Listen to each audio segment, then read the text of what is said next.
بسم اللہ الرحمن الرحیم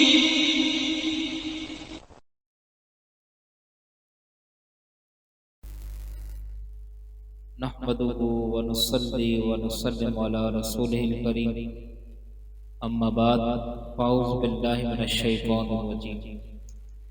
اللہ کی سرتاب قدم شان ہے یہ، اللہ کی سرتاب قدم شان ہے یہ، انسان نہیں انسان وہ انسان ہے یہ۔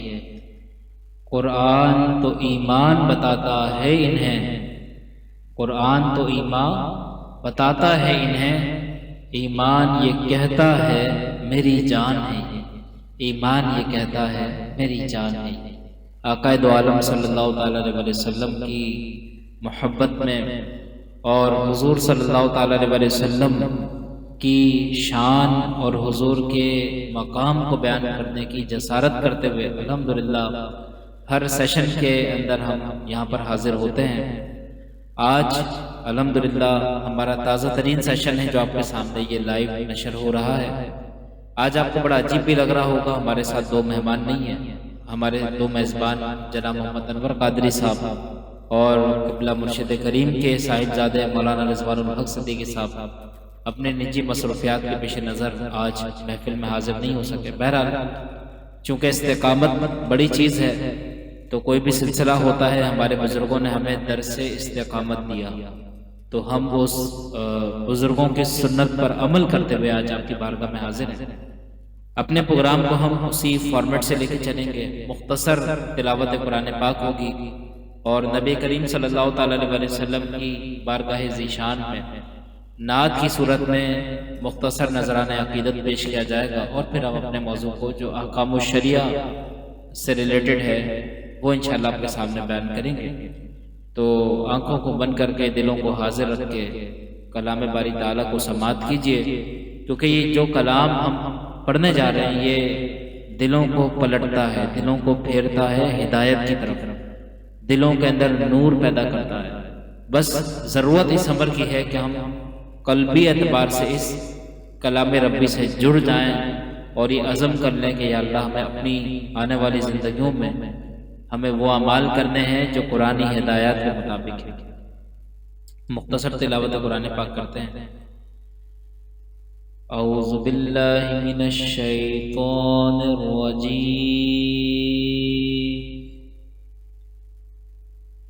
بسم اللہ الرحمن الرحیم۔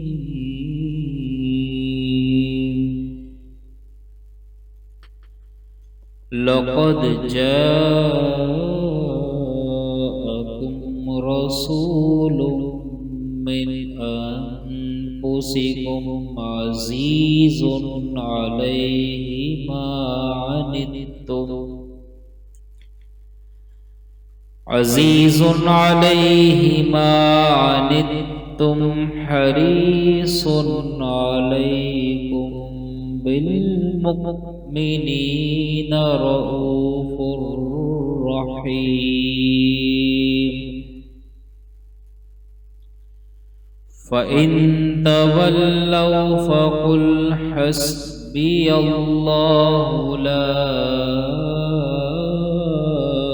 إِلَٰهَ إِلَّا هُوَ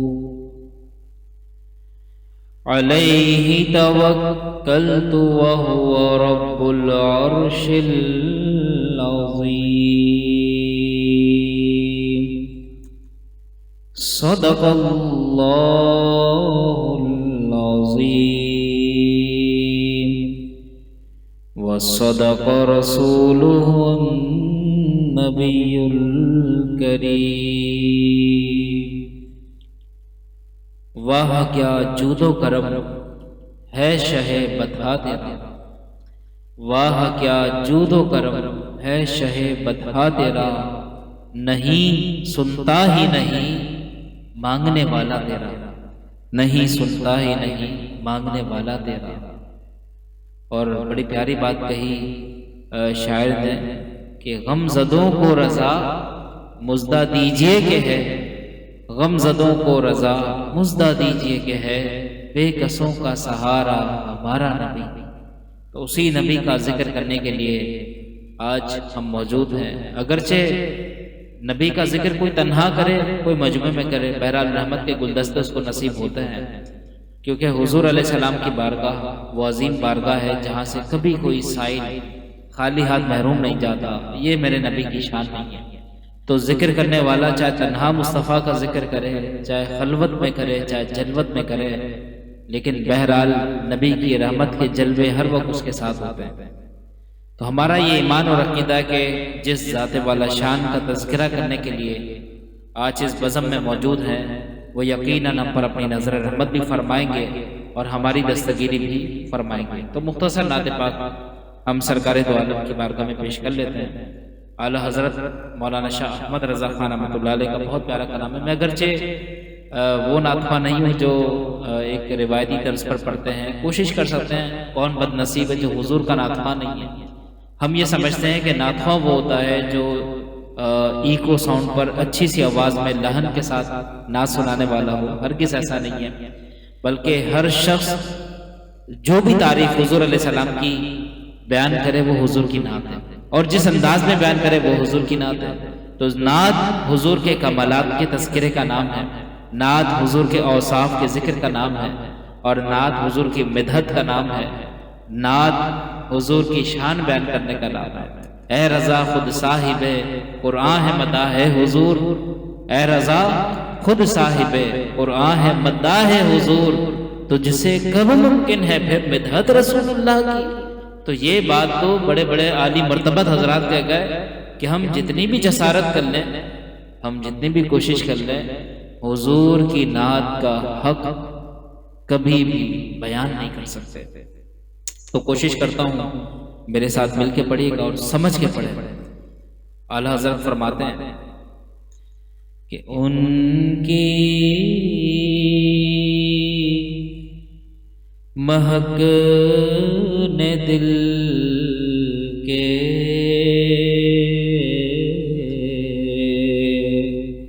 غنچے کھلا دیے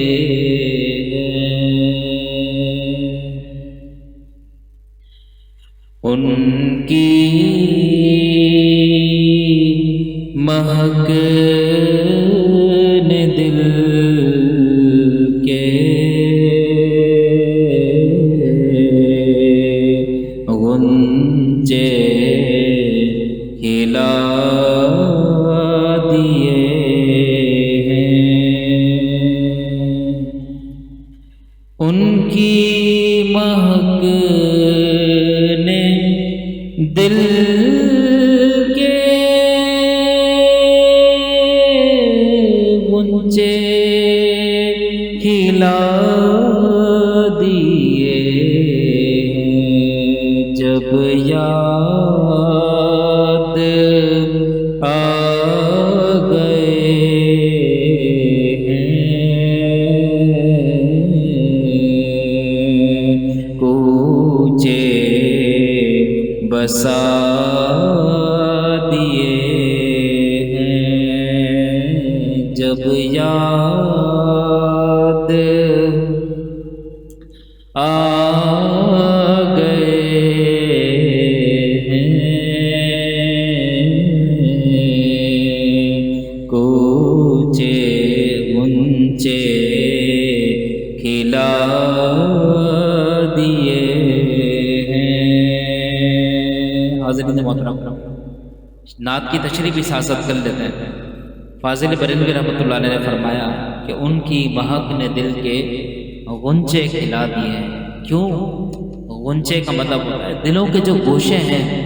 دیکھیں انسان کا دل پھول کی طرح ہے، مرجھا جاتا ہے، تھوڑی سی دیر میں مایوس ہو جاتا ہے، لیکن یہاں پر اعلیٰ حضرت فاضل بریلوی رحمۃ اللہ علیہ فرما رہے ہیں کہ جب نبی کریم صلی اللہ تعالیٰ علیہ وسلم کے ذکر کی مہک جب دلوں کو پڑتی ہے تو کہتے ہیں کہ جس راہ چل دیے ہیں کوچے بسا دیے ہیں۔ میں پڑھنے میں تھوڑا سا مغالطہ مجھے ہو گیا، جس راہ چل دیے ہیں کوچے بسا دیے ہیں، یعنی جس راہ بھی میرے نبی صلی اللہ تعالیٰ علیہ وسلم گزرتے ہیں، جس رستے سے جاتے ہیں، جہاں پر بھی جاتے ہیں، تو اس راہ پر حضور کی خوشبو سے ویرانے آباد ہو جاتے ہیں، کوچے آباد ہو جاتے ہیں۔ تو بہرحال شاعر کہتا ہے یہ ریکال ہو سکتی ہے نا؟ ہاں ہاں، اس میں ایک مجھ سے نا غلطی ہو گئی، مسئلہ تو نہیں ہوگا، وہ جو قرات کی ہے نا وہ کاٹ دیجئے، قرات تو صحیح ہے، جو نعت ابھی میں نے قرات کی نا وہ تو صحیح ہے، اس کے بعد جو نعت پڑھی نا، مطلب نعت کی جو تمہید بیان کی نا وہ بھی صحیح ہے، نعت جہاں سے شروع کی نا وہ حصہ کاٹ، ہاں کاٹ دیں، ہاں وہ کاٹ دیں۔ اچھا اس کو پوز کیا بنا؟ ان کی مہک نے دل کے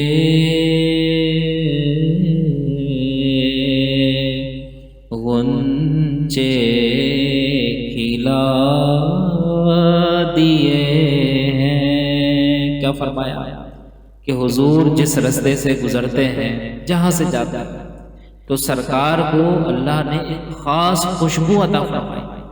آپ کیا سمجھتے ہیں یہ خوشبو کوئی عطر کی خوشبو تھی یا حضور علیہ السلام کوئی خوشبو خاص قسم کے اپنے جسم مبارک میں ملا کرتے تھے؟ نہیں نہیں، بلکہ حضور کے جسم اقدس اور جسم اطہر کے اندر قدرتی طور پر ایسی مبارک خوشبو تھی کہ جس رستے سے سرکار گزر جائیں وہ رستہ مہک جائے۔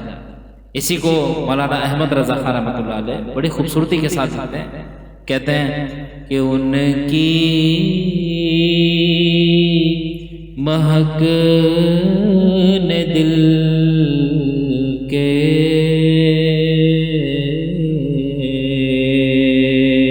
غنچے کھلا دیے ہیں، ان کی مہک نے دل کے غنچے کھلا دیے ہیں، جب یا جس راہ چل دیے ہیں، کوچے بسا دیے ہیں۔ جس راہ سے حضور گزر جائیں وہ کوچے مہک جائیں، وہ گلیاں آباد ہو جائیں، حضور کی خوشبو سے آباد ہو جائیں۔ گزرے جس راہ سے وہ سید والا ہو کر، رہ گئی ساری زمین عنبر سارا ہو کر۔ شاعر نے کہا نا، اب اگلا شعر ذرا سماعت فرمائیں۔ شاعر کہتا ہے کہ ایک دل ہمارا کیا ہے آزار اس کا کتنا، ارے ایک دل ہمارا کیا ہے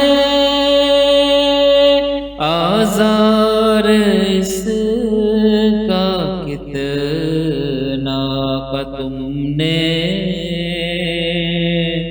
تو چلتے پھرتے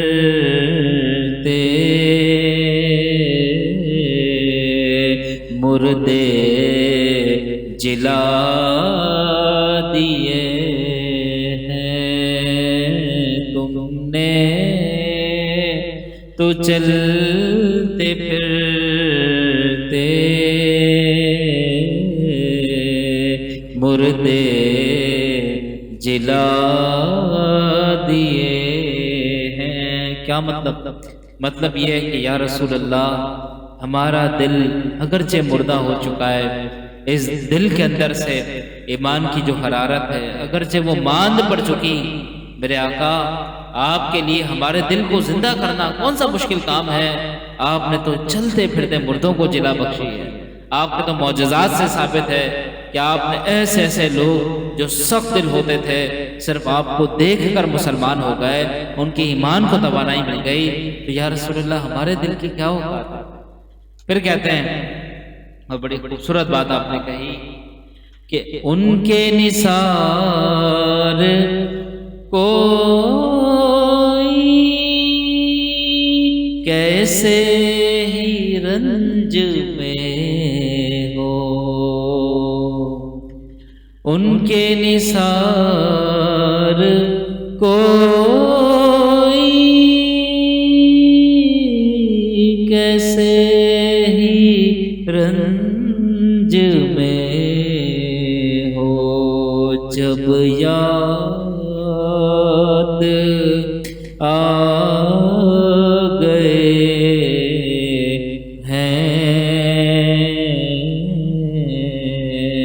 سب غم بھلا دیے ہیں، جب یاد آ گئے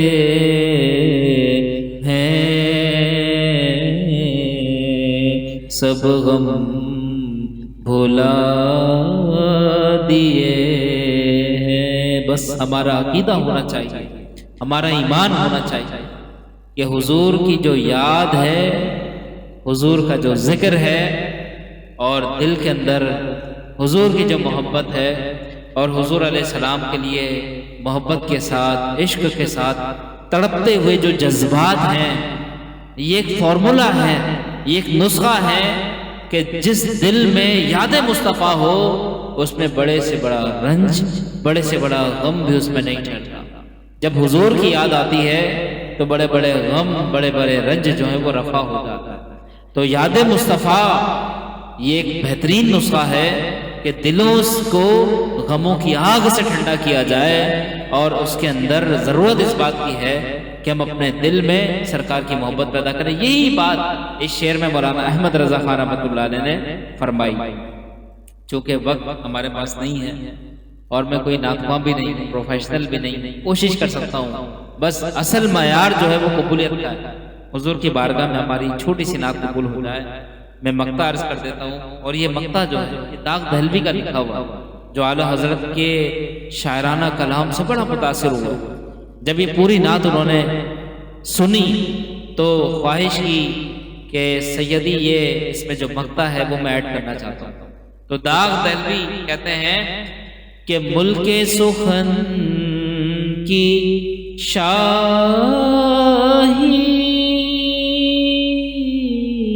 تم کو رضا مسلم، ملک سخن کی شاہی تم کو رضا مسلم، جس سمت آ گئے ہو سکے بٹھا دیے ہیں۔ اعلیٰ حضرت کو کہتے ہیں کہ آپ کا سخن، آپ کا کلام، سبحان اللہ، آپ نے حضور کی شان میں جو نعت لکھی ہے، سبحان اللہ، آپ کے اندر اللہ نے وہ رمق، آپ کی شاعری کے اندر وہ جذبات، وہ طاقت رکھی ہے کہ اگر آپ سخن لکھنے پر آ جائیں تو سکے بٹھا دیے ہیں۔ آپ نے کمالات کر دیے، آپ نے کمالات کا دریا بہا دیا۔ یہ داغ دہلوی کے الفاظ ہیں جو مولانا شاہ احمد رضا خان رحمۃ اللہ علیہ کے لیے آپ نے استعمال کیے۔ تو یہ مختصر سا نذرانہ سرکار دو عالم کی بارگاہ میں ہم نے پیش کیا۔ اللہ تعالیٰ سے دعا ہے کہ اللہ تعالیٰ یہ قبول فرمائے، اور نعت کے اندر وہ طاقت ہوتی ہے کہ زندگی بھر اگر آپ نے ایک جملہ بھی حضور کی محبت میں خلوص کے ساتھ کہہ دیا اور بارگاہ مصطفیٰ میں وہ قبول ہو گیا تو یقین کریں آپ کا بیڑا پار۔ بس مصطفیٰ کو خوش کرنے کی ضرورت ہے۔ ایک بار حضور خوش ہو گئے، یقین کریں ہمارا دین بھی سنور جائے گا، ہماری دنیا بھی سنور جائے گی اور ہم ہر اعتبار سے آباد ہو جائیں گے، شاد ہو جائیں گے۔ اللہ تعالی ہمیں سمجھ عطا فرمائے۔ اب اپنے عنوان کی طرف آتے ہیں۔ میں مختصر کلام کروں گا چونکہ 7 ستمبر 1974 آپ جانتے ہیں کہ پاکستان کی تاریخ کا بہت اہم اور بڑا قابل غور دن تھا، اور اس دن کی مختصر تاریخ یہ تھی کہ چونکہ حضور صلی اللہ تعالی علیہ وسلم کی ختم نبوت پر کچھ فتنوں کی جانب سے حملہ کرنے کی کوشش کی گئی، تو تحریک ختم نبوت جو چلی ہے انشاءاللہ آج میں اپنے بیان میں احکام الشریعہ کے اندر اس کو شامل کروں گا کہ ختم نبوت کے دلائل کیا ہیں قرآن کی روشنی میں، حدیث اور تاریخ کی روشنی میں اس کے کیا دلائل ہیں۔ تو اللہ رب العزت نے ارشاد فرمایا یا ایھا الناس انی رسول اللہ الیکم جمیعا، اے نبی فرما دیجئے کہ بے شک میں تم سب کی طرف اللہ کا رسول بنا کر بھیجا گیا۔ تو حاضرین محترم اس بات کو ذرا سمجھیے گا کہ یہاں پر نبی علیہ السلام کو کہا جا رہا ہے کہ آپ لوگوں سے کہہ دیجئے، آپ فرما دیجئے، کیونکہ یہ سب آپ کی امت ہے، تو ان کو آپ بتا دیجئے انی رسول اللہ الیکم جمیعا، کہ میں تم سب کی طرف جمیعا، تم سب کی طرف اللہ کا رسول بنا کر بھیجا جائے۔ تو پتہ لگا کہ قیامت تک جتنے بھی طبقات انسانی آئیں گے، جتنے بھی لوگ آئیں گے، چاہے وہ کسی بھی قوم سے ہوں، کسی بھی قبیلے سے ہوں، کسی بھی کنبے سے ہوں، کسی بھی نیشن سے اس کا تعلق ہو، سب کے لیے ہمارے آقا تاجدار دو عالم صلی اللہ تعالی علیہ وسلم اللہ کے رسول اور نبی۔ تو چونکہ قیامت تک یہ امت واحدہ ہے، ابھی ایک امت ہے جو چلے گی، تو اس ایک امت کے لیے آخری نبی جو ہے وہ ہمارے نبی ہیں۔ تو یہاں سے یہ بات ثابت ہوئی کہ حضور کے بعد اب کوئی نیا نبی اس دنیا میں نہیں آئے گا، نبوت ختم ہو چکی، نبوت اپنے عروج پر پہنچ چکی، اور حضور علیہ السلام نے یہ بھی فرمایا لا نبی بعدی، میرے بعد کوئی نبی نہیں، اور حضور نے یہ بھی فرمایا کہ میں باغ نبوت کی آخری اینٹ ہوں، میرے آنے سے وہ مکمل ہو چکی۔ دوستو ایک بات سمجھ لیجئے کہ قادیانی حضرات یہ ختم نبوت کا جو لفظ ہے، یہ تو قرآن میں نا ما کان محمد ابا احد من رجالکم ولکن رسول اللہ وخاتم النبیین، اللہ نے فرمایا کہ محمد صلی اللہ علیہ وسلم تمہارے مردوں میں سے کسی کے والد نہیں، ہاں وہ اللہ کے رسول ہیں اور نبیوں میں آخر۔ تو خاتم کا جو ترجمہ ہے یہ احمدی قادیانی جو یہ مہر کے معنوں میں کرتے ہیں، اور مہر کا مقصد وہ یہ لیتے ہیں کہ ان کا مقصد یہ ہے کہ آخری نبوت کی جو مہر ہے وہ حضور پر لگ چکی، یعنی قادیانی امت کو یہ دھوکہ دینے کی کوشش کرتے ہیں کہ ہم نبی علیہ السلام کو آخری نبی مانتے ہیں، اور ترجمہ خاتم کا مہر کرتے ہیں، اور وہ یہ کہتے ہیں کہ حضور جو ہیں وہ مہر یافتہ آخری نبی ہیں، لیکن حضور کے بعد نبی آئیں گے، لیکن جو نبی حضور کے بعد آئیں گے وہ حضور کے سائے اور حضور کے ماتحت کام کریں گے۔ اصل جو خاتم النبیین ہے وہ ہمارے نبی ہیں۔ یہ قادیانی حضرات چیٹنگ کرتے ہیں، دھوکہ دیتے ہیں، فراڈ کرتے ہیں، اور وہ یہ کہتے ہیں کہ آخری نبی چونکہ مہر یافتہ جو نبی ہے وہ حضور علیہ السلام ہے، لیکن ذلی نبی اور بروزی نبی آ سکتے ہیں جو ان کے ماتحت ان کے سائے تلے کام کریں۔ تو ہمارا تو یہ عقیدہ ہے کہ حضور کے آنے کے بعد ضرورت ہی نہیں کسی نبی کے آنے کی، میرے نبی دین کا کام اتنے احسن طریقے سے پورا کر گئے کہ اب کوئی گوشہ بچتا ہی نہیں کہ جس میں کسی نئے نبی کی ضرورت معلوم۔ تو میں نے آپ کو بتا دیا کہ دھوکہ دینے والے کہاں کہاں دھوکہ دیتے ہیں۔ پھر دوسری بات یہ بھی کہا جاتا ہے کہ حضور کے بعد نبی آنا یہ حضور کی خاتمیت پر اثر انداز نہیں ہوتا، اور دلیل کیا دی جاتی ہے کہ حضرت عیسیٰ علیہ السلام بھی تو اللہ کے نبی ہیں، وہ بھی تو تشریف لائیں گے، تو کیا ان کے آنے سے حضور کی ختم نبوت پر کیا فرق آ جائے گا؟ تو ہم یہ کہیں گے، ہمارا یہ جواب ہے کہ حضرت عیسیٰ علیہ السلام اللہ کے نبی ہیں، بے شک ان کا آنا احادیث سے اور شریعت سے ثابت ہے، لیکن حضرت عیسیٰ علیہ السلام یہاں پر قرب قیامت میں جو تشریف لائیں گے وہ اپنی نبوت کے اجرا کے لیے اور احکامات کی تشریح کے لیے تشریف نہیں لائیں گے، بلکہ وہ حضور علیہ السلام کے امتی ہونے کی حیثیت سے تشریف لائیں گے، اور وہ پروموٹ بھی ہمارے نبی صلی اللہ علیہ وسلم کی شریعت کو کریں گے جو آخری شرع ہے، اس کی تبلیغ اور اشاعت کریں گے، اور گوشے گوشے میں حضور علیہ السلام کی دین اور حضور علیہ السلام کی ملت کا کام کریں گے۔ تو حضرت عیسیٰ علیہ السلام کا تشریف لانا یہ ختم نبوت کے تقاضوں کے خلاف نہیں ہے، بلکہ اس کے عین مطابق ہے۔ عیسیٰ علیہ السلام بھی حضور علیہ السلام کی ختم نبوت کے مبلغ بن کر اس امت پر اللہ کی طرف سے نزول فرمائیں گے۔ تو یہ اشکال تو ختم ہو گیا۔ اب رہ گئی بات جو ان کا اعتراض تھا کہ ذلی نبی آ سکتے ہیں، تو میں اس کا رد کر دیتا ہوں تاریخی روایات جو بخاری شریف کے اندر بھی موجود ہے۔ دیکھیں نبی پاک صلی اللہ تعالیٰ علیہ وسلم کے زمانہ اقدس میں دو بد نصیب ایسے گزرے ہیں جنہوں نے حضور علیہ السلام کی نبوت کو چیلنج کیا اور دعوی نبوت کیا۔ ان میں ایک شخص تھا اسود انسی، یہ بڑا بدبخت شخص تھا، اور اس نے حضور علیہ السلام کے دور میں ہی نبوت کا دعویٰ کیا، لیکن اس کو واصل جہنم کر دیا گیا۔ اس کا جو ملک تھا وہ ملک یمن تھا، اور اس نے اپنے ایک سازش کے تحت نبی علیہ السلام کے مقرر کردہ گورنر کو، جن کا نام میرے ذہن میں نہیں ہے، لیکن بہرحال ان کو شہید کر دیا اور خود یمن کے اوپر قابض ہو گیا، اور حضور علیہ السلام کی نبوت کو اس نے چیلنج کیا، لیکن بہرحال اس کو واصل جہنم کر دیا گیا۔ دوسرا جو بد نصیب شخص تھا اس کا نام تھا مسلمہ کذاب۔ تو مسلمہ کذاب نے حضور علیہ السلام کے دور میں جھوٹا نبوت کا دعویٰ کیا، اور اس نے باقاعدہ صحابہ کو شہید بھی کیا۔ اللہ کے نبی صلی اللہ تعالیٰ علیہ وسلم کی طرف سے ایک قاصد حضرت خبیب بن زید رضی اللہ تعالیٰ جب اس کے پاس گئے تو اس بدبخت نے ان کی جان لے لی، ان کو شہید کر دیا، اور کہا کہ مجھے اللہ کا نبی مانو۔ انہوں نے انکار کیا تو آپ کے جسم مبارک کے ٹکڑے ٹکڑے کر دیے۔ اور اسی طرح ایک روایت میں یہ بھی آتا ہے، بخاری کی روایت ہے، کہ اس نے حضور علیہ السلام کو ایک خط لکھا، تو حضور علیہ السلام نے اس کا خط پھاڑ دیا اور اس کو کذاب فرمایا۔ اس وقت سے اس کا نام مسلمہ کذاب مشہور ہو گیا۔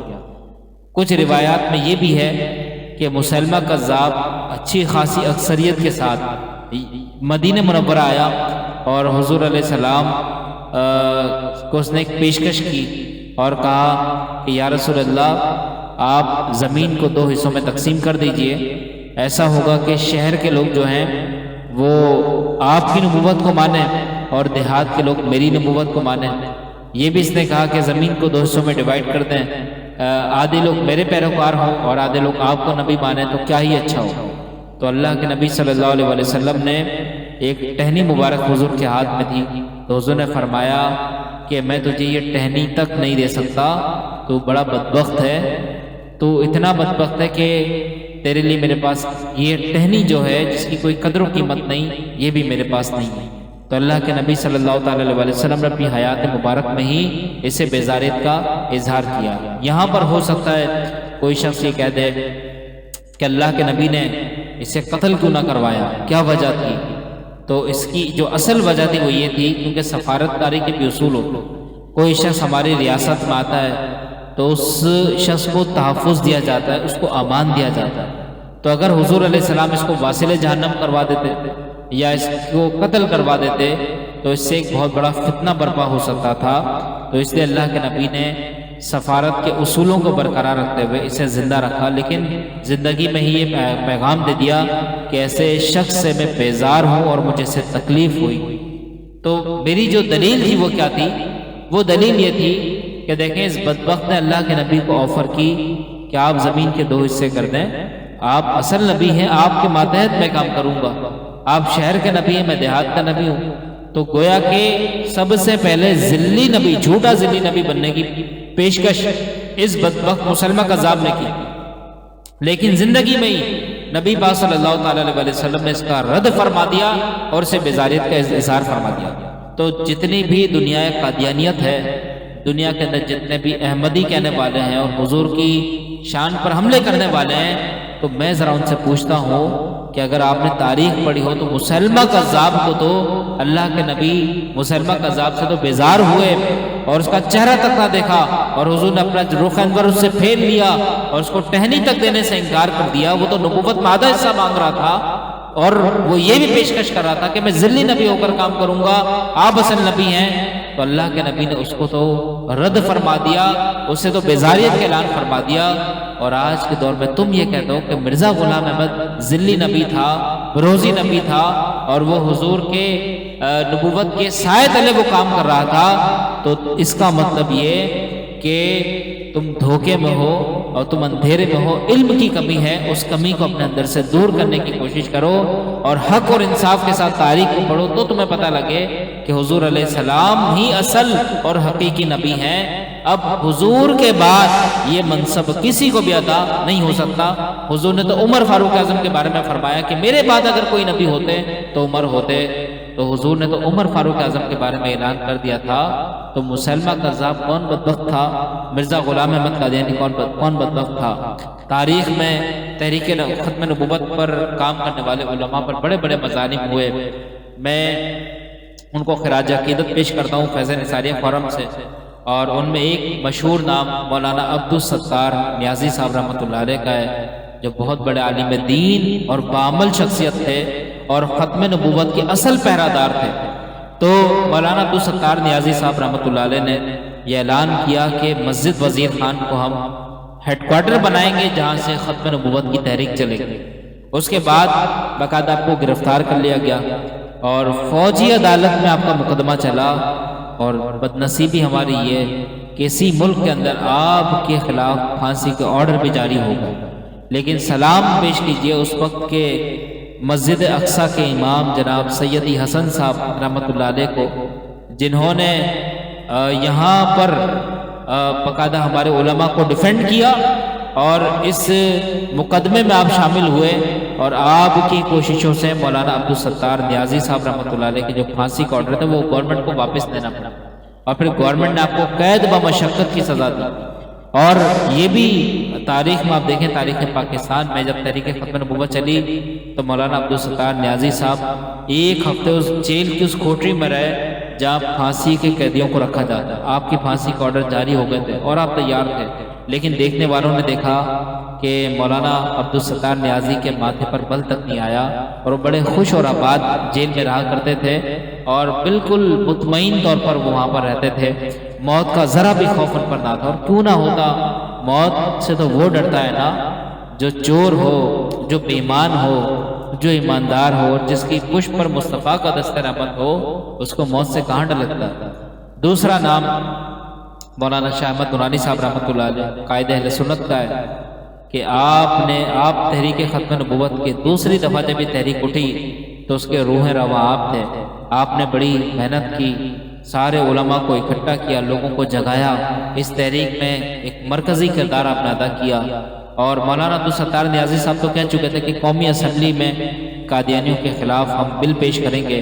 مولانا نورانی نے اسے تکمیل تک پہنچایا۔ مفتی عبدالمصطفیٰ اظہری صاحب رحمۃ اللہ علیہ آپ کے ساتھ اس مہم کے اندر شامل تھے۔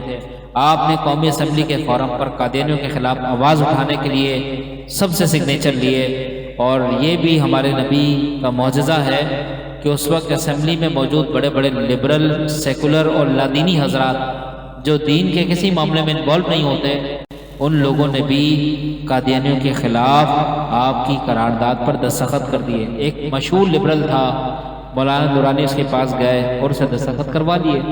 تو کسی نے مولانا نورانی رحمۃ اللہ علیہ سے کہا کہ مولانا آپ نے کون سا وظیفہ اس پر پڑھا تھا کہ اس نے خاموشی کے ساتھ سائن کر دیے؟ کہا کہ اس میں میرا کوئی کمال نہیں، بلکہ یہ حضور کی ختم نبوت کا معجزہ ہے کہ اس جیسے لبرل نے بھی اس پہ سائن کر دیا۔ قومی اسمبلی کے اندر ایک ہفتے تک باقاعدہ بحث جاری رہی۔ احمدیوں کی طرف سے مرزا ناصر تھا جو باقاعدہ مکالمہ کرتا رہا، اور ہمارے علماء اس پر دلائل دیتے رہے۔ ایک ہفتے کی طویل نشست کے بعد بالآخر ہماری کوششیں نتیجہ خیز ثابت ہوئیں، اور قومی اسمبلی نے 7 ستمبر 1974 میں یہ احکام جاری کر دیے، یہ آرڈر جاری کر دیے کہ آج سے احمدی، قادیانی، لاہوری گروپ یا جو بھی ان کی تنظیمیں وہ سب کے سب غیر مسلم ہیں، مسلمان صرف وہ ہوگا جو حضور کی ختم نبوت پر ایمان رکھتا ہے۔ سلام پیش کیجئے مولانا شاہ احمد نورانی رحمۃ اللہ علیہ کو۔ یہ وہ مجددانہ کردار تھا جو آپ نے ادا کیا کہ آج تک آپ کے اس کردار کا ہم پر بڑا احسان ہے۔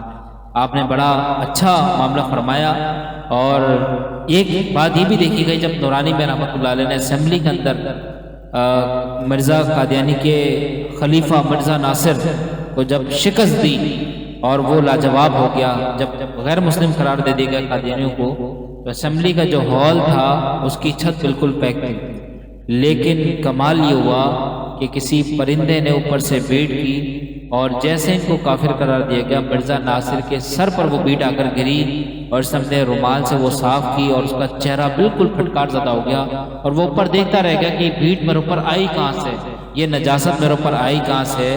تو میں بتاتا ہوں وہ کہاں سے آئی تھی۔ وہ اللہ کی طرف سے اس ملعون مرزا ناصر پر مار تھی جو حضور پر ختم نبوت، حضور کی ختم نبوت پر حملہ کرنے کی وجہ سے پڑی تھی۔ اور یہ تو دنیا میں مار پڑی ہے، تمہیں تو قبر میں بھی، جہنم میں بھی وہ مار پڑے گی، ہمیشہ یاد رکھو گے۔